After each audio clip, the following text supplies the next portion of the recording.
Welcome back to the channel. We need to talk about scrums, and in particular, those scrums. In fact, that scrum at the very end of England versus South Africa. And this has been prompted by a lot of talk online and, well, a lot of talk from our old friend Matt Williams, who's piped up. Now, I just want to say, for the record, let me be absolutely clear, I think Matt Williams is a brilliant pundit. I really, really like him.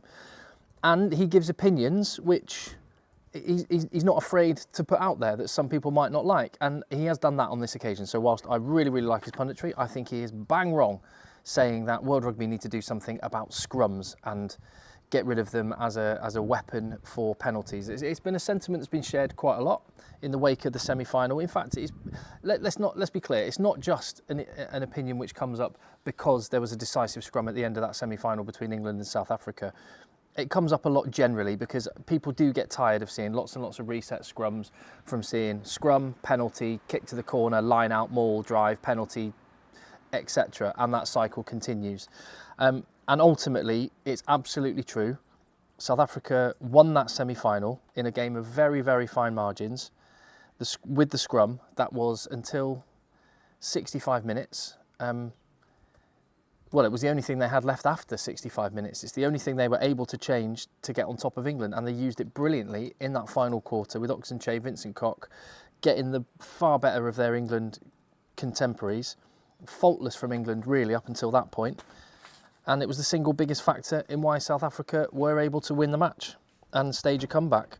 Now, still images from that have been circulated a lot on social media, and Lawrence Dallaglio, who was working on the game that night, he was quite punchy in what he said. He said that Ben O'Keefe won that game for South Africa with that final decision. There's a lot of people that have pointed out that, yes, Vincent Koch's body angle was driving inward. And do you know what? Honestly, on that one decision, I think Ben O'Keefe was wrong. That is very different from me saying that's the reason why England lost the game or South Africa won it, because I do not subscribe to that whatsoever. I do think that one decision was wrong. But it's important to say, no individual moment in rugby exists in a vacuum. You rarely ever should look at a decision and just look at that in a binary fashion and ignore everything else that goes around it, because you need the complete picture to get a complete sense. It's the same reason why I'm annoyed at the way a lot of French fans have moaned about decisions in the quarter-final, like the Eben Etzebeth one. Was it a knock-on? Wasn't it a knock-on? Cheslin Colby, did he start his run-up early or not? For what it's worth, I think the referee got, Ben O'Keefe again, got those decisions absolutely fine on the night. And I'm absolutely fine with the decision that he gave, despite the fact that my judgment is it was probably a wrong decision and a reset scrum would have been fairer. However, and this is where I mean, nothing exists in a vacuum. England only have themselves to blame for this decision going against them, because they've been absolutely beasted in the scrums before, and that builds up a picture in a referee's mind, and that is the reason why I don't blame Ben O'Keefe. I don't think it's an issue that he gave a penalty, and why South Africa absolutely deserved to win that game. There's never just one individual point to blame, and on that and that full context is absolutely massive. And also, there's 80 minutes in a game, and there's lots a team can control. So just blaming one call in one moment, I think, is cheap and lazy, and I don't do it. I might give an opinion on a decision, but I will never say that's the reason England lost, because how did England end up in a situation where they were having a scrum just inside their own half within Andre Pollard's kicking range? Why did that scrum happen? Well, because Freddie Stewart, who was, and I feel bad saying this because he was absolutely brilliant the whole match. Freddie Stewart made maybe his only mistake in the whole game. And when he got the ball, he kicked short and chased and then knocked it on, rather than probably what would have been a wiser decision is kicking deep. But then again, we wouldn't be saying that had Freddie Stewart caught the ball, or had he at least not knocked it on. It would have led to something else. So the nature of rugby is that you can't ever pin it on one individual thing, so we shouldn't. So France, you need to get over the fact you lost the quarter-final. And actually, to be fair, I don't really see many England fans moaning about the fact they were knocked out of the semi-final. I think the overwhelming amount of reaction from what I've seen, certainly in the comments, from friends that I speak to, WhatsApp groups I'm in, is that, you know what, it's heartbreaking, but this happens, and what an effort, what a crack England gave it. And that's certainly my opinion. And I think the best team won because the best team used the strengths that they had better than the opposition. And food for thought is England need to go away and by the next World Cup make sure they're not in a situation where they can be exposed so easily by one element of the game is the scrum.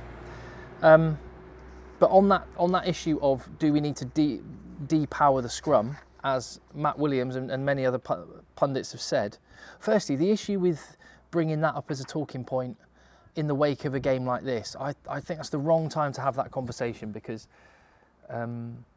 adrenaline's flowing already. People have strong opinions. People, there was an intense game, and being reactionary off of the back of big decisions in big games, I think it's the wrong time to do it. Decisions like that need to be done calm in the cold light of day and not attached to any big decisions. It's the same reason why I think he may, even if he had a point on the use of the bench in rugby, the wrong time to have brought that up is when South Africa tried a 7-1 split on the bench, which could have totally backfired, in which case he wouldn't have mentioned it, but it actually was used brilliantly against New Zealand at Twickenham just before the World Cup. They used it brilliantly.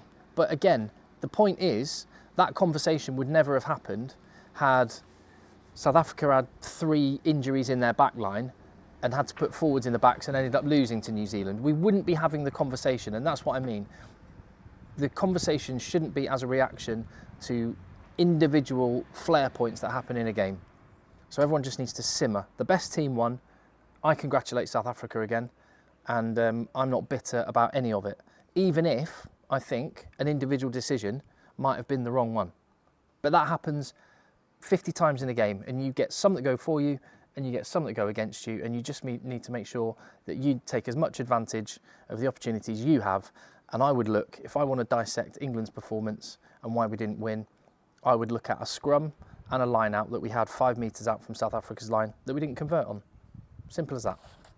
And that would be where my focus would be, and I think that's where Steve Borthwick and his England team's focus would be, and I think any rugby coach or player worth their salt, that's what they'd be thinking, and they wouldn't be moaning about an individual decision that sometimes go for you, sometimes go against you.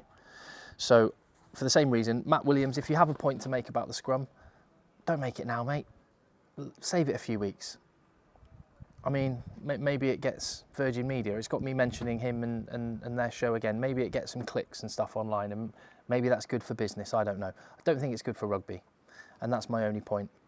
So as for the scrum, well, there is a perfect example of where a scrum has been depowered and what that looks like, and it's rugby league. So hey, that's available to watch. Go and give it a go. NRL's really good, actually. I'd recommend it. But we always talk about how rugby's for every size and shape, and a massive part of that is the scrum. And if you de-weaponise and you depower the scrum too much, just beware what that might lead to. And whilst there may be a discussion to have about the scrum, I would like it if there weren't so many penalties. I would like it if it was used as an attacking base a little bit more. However, I'm really, really wary to make snap changes, because if there's one thing we've seen from the way rugby's been managed over the last decade, it's the number of times where one change has been made to try and make something better, and maybe it even solves that problem, but it just opens a can of worms and there's all sorts of other problems as unintended consequences. So these sort of decisions and these sort of conversations need to happen at the right time and in the right way, and now, not the right time.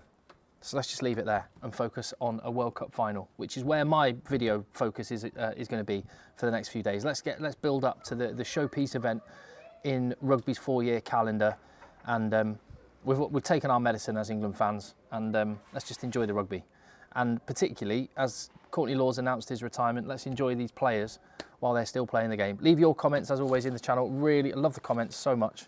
And thank you very much. If you haven't already, hit subscribe. And yeah, be positive. Let's stop moaning. See you on the next one.